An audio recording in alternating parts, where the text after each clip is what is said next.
Naglabas na ng sariling ulat ang House Minority Group kaugnay ng investigasyon ng Justice Committee sa mga illegal drug trade sa New Bilibid Prison. Mula sa mababang kapulungan ng Kongreso, may report si Nel Maribuhok live. Yes, Nel. Lakay muling binigyan din ng House Minority Group na dapat masampahan ng kaso ang mga sangkot sa umano'y illegal drug trade sa New Bilibid Prison.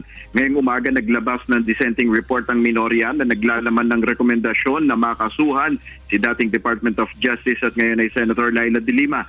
Ayon kay House Minority Leader Congressman Danilo Suarez, naglalaman ng dalawang issue ang naturang minority report. Kabilang narito ang usapin sa hindi pagre-rekomenda ng House Committee on Justice na prosecution kay Senator De Lima. Pangalawa rito ang rekomendasyon na masampahan ng kaso ang dating DOJ Secretary tulad ng indirect bribery at partisipasyon sa illegal drug trade. Ang nasabing dissenting report ay isisumite sa plenaryo at bibigyan rin ng kopya ang mga kinaukulang ahensya ng pamahalaan na maaaring magsampa ng kaso laban sa mga umano'y sangkot sa Bilibid drug trade.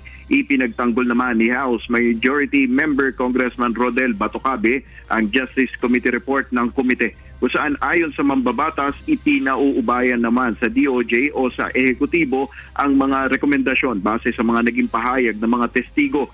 Hindi rin anya trabaho ng komite na magrekomenda ng prosecution kundi ang isinagawang investigasyon ay para makapagbalangkas ng isang panukalang batas na susolusyon sa problema. Lakay? Maraming salamat, Nel Maribuhok. Nag-uulat mula sa House of Representatives.